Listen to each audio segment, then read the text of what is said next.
All right, we are at week 3 already of the college football season, which is insane already, and it's coming up quick. It'll be, I believe, a game on tomorrow, the Thursday night game. Uh, we're full force ahead now, people. Some great games we're going to go over with my cohort when I bring him on. But first, let's go into. Oh, that's a little rough there. All Pro Embroidery. Laway, if you need any clothing done whatsoever, go out to All Pro Embroidery Laway here in Pittsburgh on Streets Run Road. Go out there, ask for Matt or Keith. Any kind of hats, shirts, embroidery, screen, vinyl, anything you need. You get out there to Laway All Pro Embroidery, and they'll do whatever you guys need for your clothing needs. And it could be league stuff, could be church, could be work stuff, could be company stuff like what I do here and stuff like that. So bring them on and let them know that Sports Bible sent you. Snyder, wasn't a great week game wise. We talked about that last week, but there were some dandies played last week. Good games. There's a couple good games. That's all you need. You can only watch one at a time.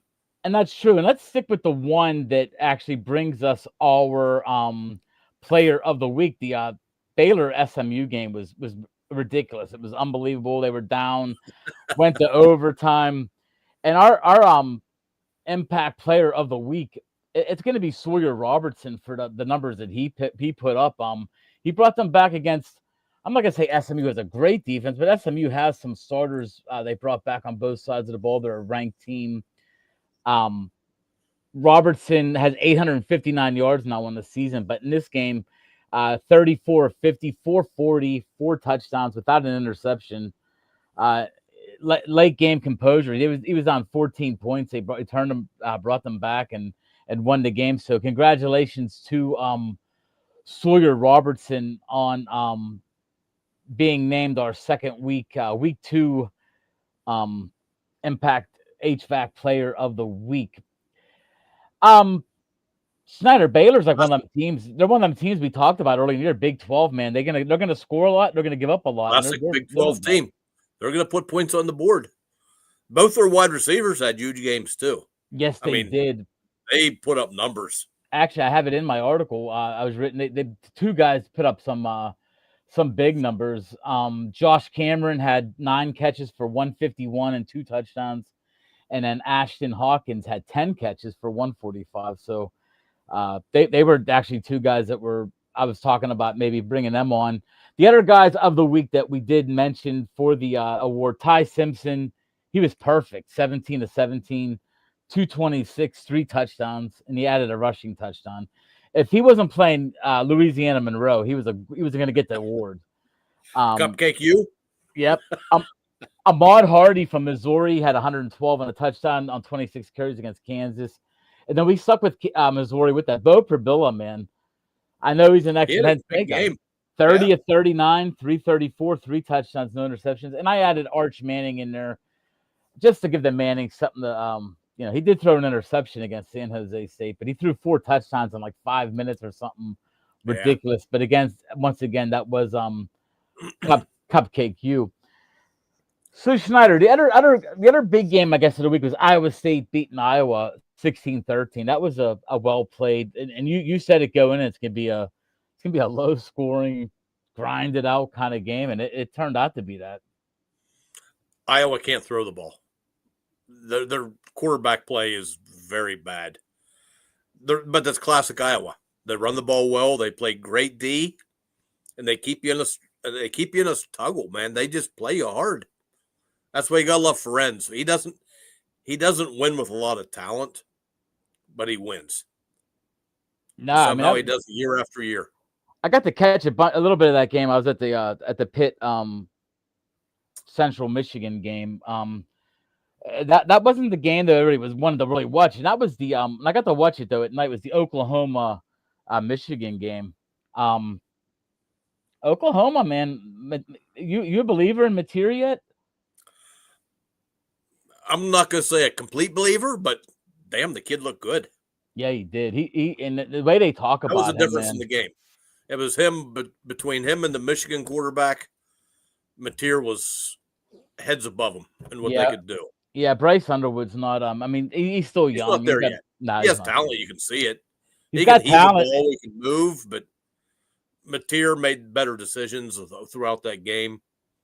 And he's got talent, and they can run the ball. So Yeah. Michigan's not a team that you wanna get stuck playing against on any given. They could lose any. I think they're a lot like last year. They could lose any week, but they can win. They can go out Yep. there and win any game either as well. So those were the games from last week. I'm looking over real quick. That I guess one I was impressed with was Illinois. Just they gave it to Duke towards the end of that at Duke. I mean, Illinois proving that Duke's not a bad team. And it was at Duke. They started off a little slow, but they showed. The other games of the week, of course, were cupcake U's. And it was funny when I did the top 25. Ohio State, Penn State combined 104-0 over their two teams. Yeah. They would give up a point. So, Yep. and you can actually add Alabama into that with their 73-0. So it's like there's a lot of them A lot of games last cupcake week. games. Yep.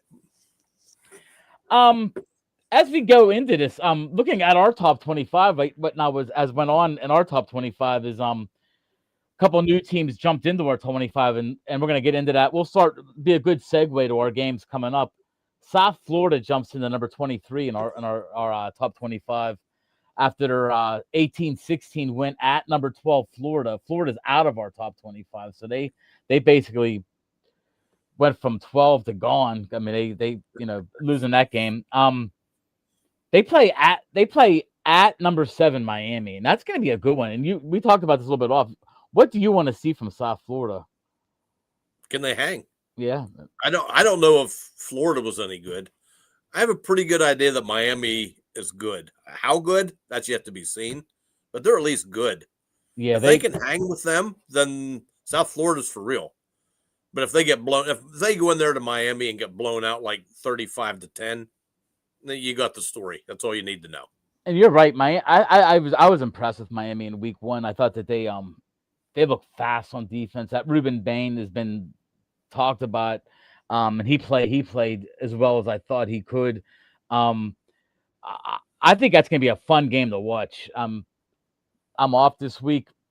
Pitt plays at West Virginia. We'll get into that as well. But I like that matchup. I mean, Florida teams play each other, man. You just saw it last week with South Florida beating Florida. So there's so much talent in Florida. All these teams these guys all know each other. They're playing with chips on their shoulder. I mean, this is good coaching. Where good coaching actually matters when you play these guys. And that's true. Like guys from South Florida got passed on by Miami's and Florida's for the most part. Florida State. The good players are getting offers from everyone. Georgia, Alabama. Yep. They're all getting offers where they want to play. So these guys from South Florida, man, you don't want to play these guys. If they're getting it, they're cooking. These guys they got a chip on their shoulder. They played high school ball against a lot of these kids, and no doubt. So it's gonna be a fun one. That's one of our top ones. Let's go local now before we cut out the break.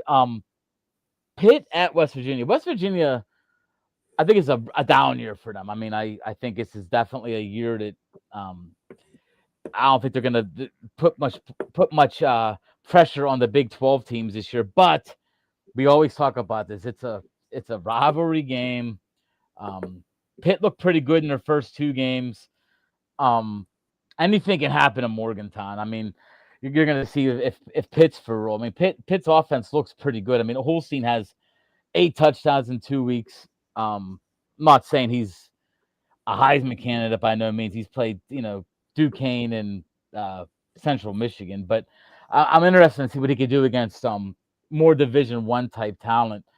And Snyder, you're familiar with these type of games, being a Penn State fan. These rivalry games, man, they're tough. Even the Pitt Penn State game. You can't. You got to throw records out the window, right? You don't look at rosters. Not completely, but yeah, you get the general idea where they're going to be closer than what you think. And even though WVU is a little down, it looks like they go into West Virginia. That place is going to be rocking. Yep. And it's going to be a tough place to play. A couple of mistakes by Pitt, and they could turn around real quick. I do agree like with Holstein. that. He's looked really good, but you just don't know. Yeah, Pitt actually is 3 deep at receiver this year, which is refreshing.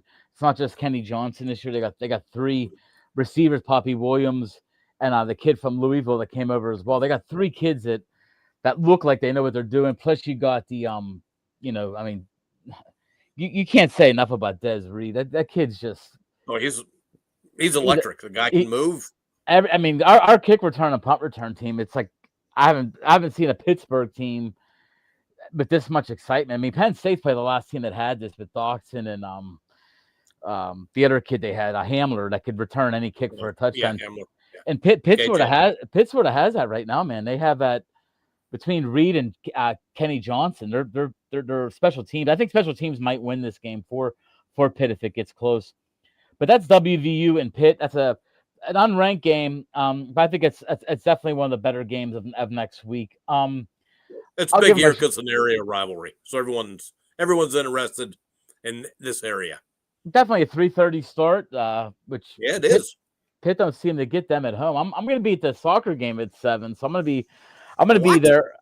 What? The Riverhounds, brother. The Riverhounds. What are they? What's a Riverhound? They're soccer. Riverhounds, like it's some dogs that live down by the Allegheny. But I'll give you a shout out, Ralph. Ralph said, "What's up with the beard? Is it Duck Dynasty?" No, man. I'm just lazy. I'm trying to save money on razors, man. But Snyder, real fast before we go to a commercial, just going over our top 25 real quick. Our top 5: Ohio State, Penn State, Georgia, LSU, Texas. Right on the outside of that, though, is Oregon and Miami. Do you think they're 2 teams that have the potential to make their way into that top 5? You think they're right there knocking on the door? One of them already is in my top 5. That's true. That's true. Snyder is one of our 4 guys that do this. So you had Oregon in the top 5. I have Miami number 5. That's right. I have Oregon 6. So yeah, they finished. They're 6, but they're Oh yeah, that's to me right now. Out of that top 5, one team's way overrated. LSU. No, Penn State. And you're a Penn State fan. He's a Penn State fan, people. So I don't want you Penn State fans ripping on my door saying, "What the hell is this problem?" He is a diehard. I mean, he's a guy that they've showed very little. No, maybe that's what they want to do. I don't know. I think that's true. I think they could have scored 80 points against. I think they could have. I think that they don't want to. They only went into. It was 10-0 at halftime against FIU. That doesn't make me feel good. No, that's a little.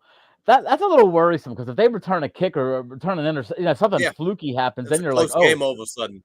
Then these guys get some confidence. So you're right. You're right about that, man. I can't believe what Schneider's saying. Yeah, see, Ralph said that. Ralph said he knows you're a Penn State fan, but Ralph, being honest, Snyder has been from day one of this. There was talk we were going to have Penn State number 1 in our preseason magazine, but he's like, nope, not going to do it. Put him behind Ohio State, and I agree with them. And we're going to have confirmation, which is nice because later in the year, they're both going to be undefeated. I'd be shocked if I had Penn State plays Oregon. Don't say that yet. That's true too. That's next week. Oh, that's crazy. That's right. It's early. Week 4. Let's go to commercial. Well, that might be week 5. There might be a bye week in there. I can't remember. But that's a little rough going against the 3 teams they're going against, and all of a sudden they're getting punched Oregon in the face. Yeah, I don't know if I agree with that. It's a whiteout night there. I don't know if I agree with that. Let's not get too scared away with that one yet. All right. But we're going to go to commercial. Don't forget about Loewe All-Pro Embroidery of Loewe. If you need your clothing done, they come out. Loewe, they're on Streets Run Road. They do anything, man. Matt and Keith, I don't have their numbers with me right now. I was a little bit lazy, but get a hold of me. I'll get you their card and get you some business for them, and they will hook you up. We're going to go to commercial right now with the Villains Media Network.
All right, we are back at her Schneider.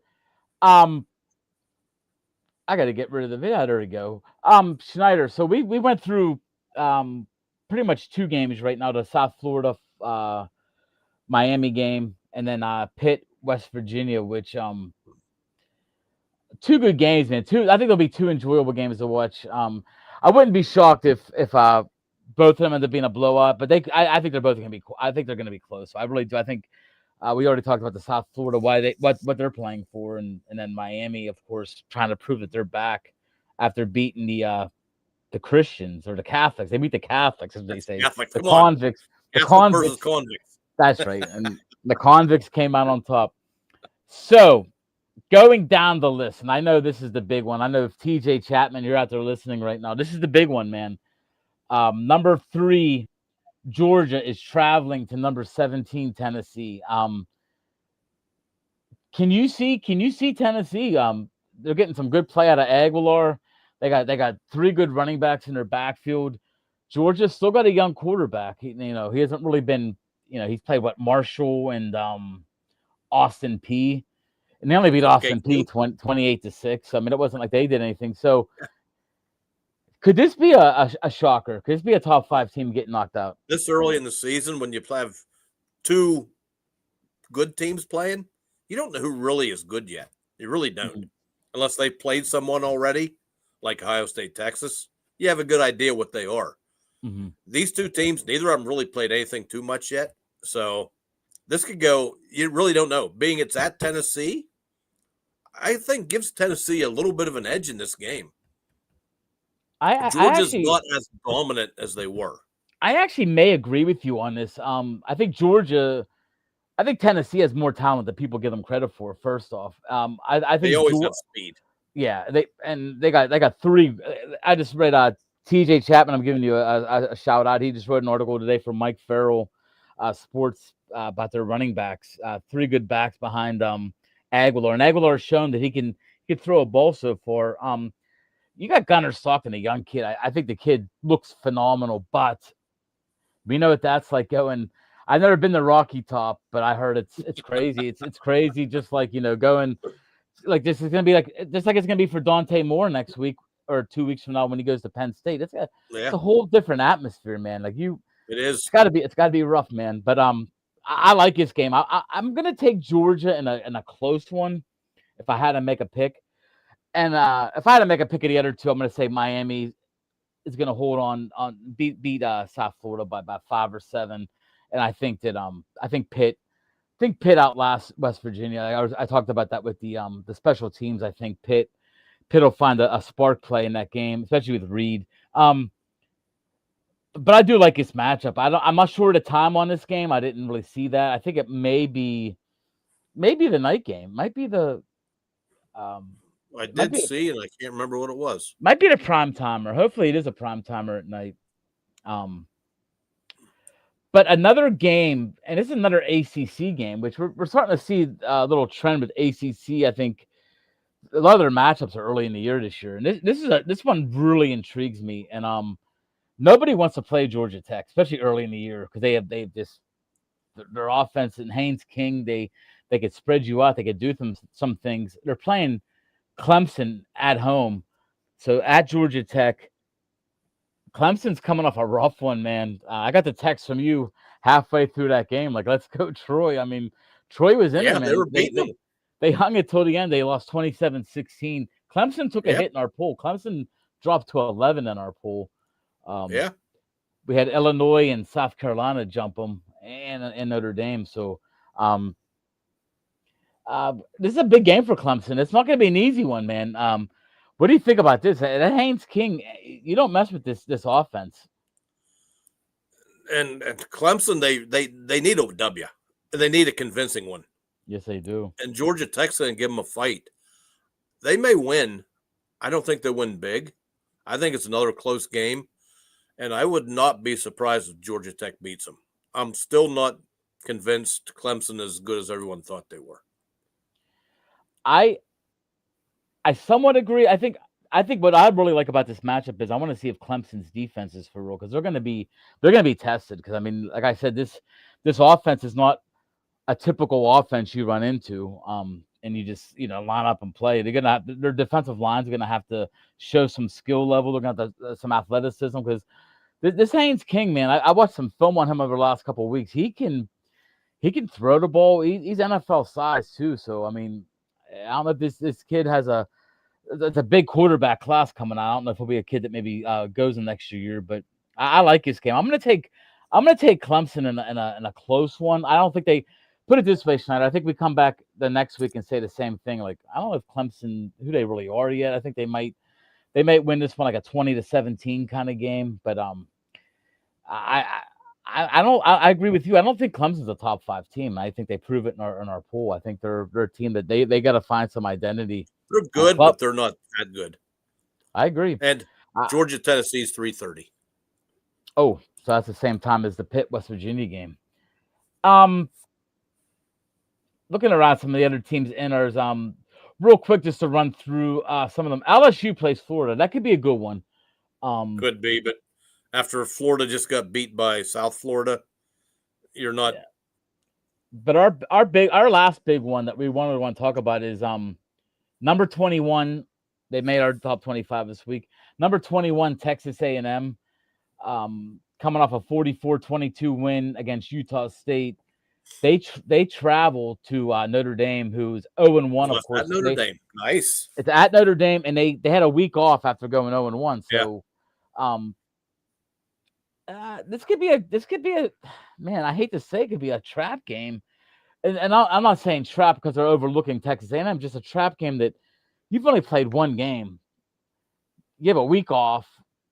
You got to get the wheels going again. I don't like weeks off early in the year. That's just my opinion. I don't know. Yeah, it could that's work what happens for you. when you play week 0. That's true too. But they have one game. You figure Iowa State's a 3-0 team, number 12 in ours, and they're 0-1. They haven't even played a game 2 yet. A&M's 2-0. What do you think about this? Is this going to be rough for CJ Carr? Or do you think CJ Carr in front of the home crowd is going to come out? I think Notre Dame finds a way to win this. Mm-hmm. Notre Dame's defense is good. They're very good. If that Carr can put up a few points for him, and Notre Dame has what we've now seen, 2 very good running backs. Yes, they do. A&M is a continual team that doesn't live up to expectations every year. They lose these big games, and they end up 8-4, 9-3. And until I see something different, I think Notre Dame's going to beat them. Not big, but I think they win. Ton of talent. They're out of Texas. Texas has as much talent as anyone in this country. Say it, I'm going to get you a shirt that says it. What do they have? Oil. We got oil money. They got oil money.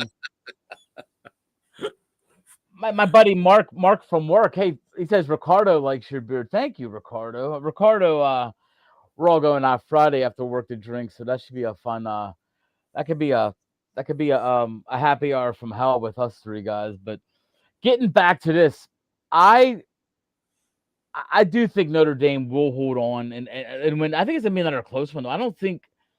I don't know, man. I think A&M has a ton of their offensive line, defensive line. Like you said, the oil money. They're getting these. I don't know how Texas is splitting these guys up. We're getting guys from everywhere now, though, man. They got so much talent down in the state of Texas. Any other games looking at? Not really. Oklahoma, Temple, nah. Ole Miss, Arkansas. What do you think of Ole Miss, by the way? They jumped up to 14 in our poll, so they're moving up a little bit here in the SEC. They moved up, but they were in the right position where like a handful of teams right in front of them all lost. The Michigans, the SMUs, all them. Mm-hmm. So they all fell back. Ole Miss is still unproven yet, but at least they play Kentucky, which is at least it's a Division I team. It's not a cupcake. How do you feel about Utah at number 20 in ours? And they're 2-0, and they look pretty good, man. I like Utah. I kept them out the first week, but they were like borderline because they crunched UCLA, I believe it was. Yes. Sorry, your buddy. Where's Terry Walker? I'm waiting for him to drop in. Terry always puts the UCLA posts out there like, "Oh, go UCLA." He might be off that Right. bandwagon now, though. I don't know. But Utah, they're going to be. Willingham usually has that team good. They were down last year. I wouldn't expect it again. Mark says Ole Miss is good. I think they are good. I think they're in the SEC. I think they play Well, that's Arkansas the this problem. week. That They can be Arkansas good in game, the SEC and still not be good. that Arkansas game could actually be good. That Taylor Green from Arkansas has been putting up huge yards as a quarterback. So that might be one of them games that you never know, man. Like you said, early in the year, man, you get two Division I teams that sort of know what they're doing. Any team could beat anybody. Snyder, our last thing I want to talk about, we have some teams that just missed our 25. I want to get your opinion on who you think out of them will be you think will be there at the end of the year. USC, Missouri, Michigan, SMU, Vanderbilt. I got to talk to Andrew about that. Andrew, is that because of Chris, our Vandy Chris? Because he's the only one that voted for him. He gave him 3 votes: Baylor or Georgia Tech. Which one of them teams would you put money on? You think that would be a top 25 team at the end of the year? You put 2 of them at the last 2 you mentioned would be my best guesses. Georgia Tech and Baylor and Georgia Tech. I think both of them could do some. I like Baylor because they can score a ton of points in the Big 12, which is what you need. Yeah, that quarterback's good. Well, he won our, like I said, our impact. He's good. Georgia man. Tech, they're an improving team in a weak ACC. Yeah, I think the ACC is a weak, but I think it is a step above last year. But it ain't saying much. Well, they have. I mean, if Miami's good and FSU's good, I'm not giving up. I'm not giving up on SMU out of these yet either. I think SMU. No, they were come out of nowhere just because the conference sucked last year. That's true. And if you have Miami and FSU being good, SMU's not there. I agree. And our bottom 3 teams are South Florida, Navy, Auburn. So anything could definitely happen there. I know TJ's big on Navy. They gave him a good bit of votes, so they snuck into the 25 this week. I shouldn't give away people's things, but it's fun doing this, man. Ohio State still has 100, perfect 100. They've won all 4 of our, which I think that's going to go on until they lose, if they lose. Penn State went to 95, which is sort of shocking. They went down a point. Georgia went up to 92. So it's neat. It's neat doing this every week. It's four guys with 4 different points of views, which is nice to all intersect where we come from. So, Snyder, before we go, what is your plan for this football this weekend? What are you going to watch? You going to watch the Penn State Villanova game or no? No. There's better games on. We got West Virginia at 3:30. We got the Tennessee Georgia's at 3:30. I got plenty of good 3:30 games. Penn State and Cupcake U just doesn't really matter. Not to mention them. Some of them Pac-12 and Big 12 games that are in the evenings. They're fun to watch. I mean, we were dead on with the Big 12, like we said, how fun it's going to be. I mean, Iowa State's 3-0. They're the highest ranked team in our pool at 12. They play Arkansas State this week, so they should be 4-0. But you're seeing it. You already said we already mentioned Baylor. You like the way they look. BYU's 2-0. Utah 2-0. So it's gonna be fun. That we talked about this from the off season. It's gonna be Big 12 games is, I think, the best games of the week right now to get involved with and watch until the big boys start popping with each other, which is, like you said, maybe next week, the week after. I cannot remember myself if Penn State is a week. I can't remember if they have Penn State as a bye week before they play Oregon or not. But it's definitely their next opponent, though. Next opponent. Okay, after Villanova. So, guys, once again, don't forget Leway, All-Pro Embroidery, Leway out on Streets Run Road and here in Baldwin and Pittsburgh. If you're not in Pittsburgh, then you could scrap this, but you can actually order though. They'll send stuff. They can actually send stuff to you. They'll order some shirts and hats for your company. They'll give you a deal. They'll send them out to you. FedEx, whatever. So, All Pro Embroidery, thank you guys for sponsoring. They do a lot of the swag for us. The Sports Bible logo, which hopefully is getting out there. That's why I'm at the soccer game, Schneider. Soccer people, man, they know the Sports Bible logo now. So, but Snyder, hang in there. Have a good weekend watching football. We got Thursday through. So, hey, you have fun watching football too. I will. I'll be watching football while watching soccer. European football. Everybody out there, www.sportsbible.com. Don't let him make fun of soccer.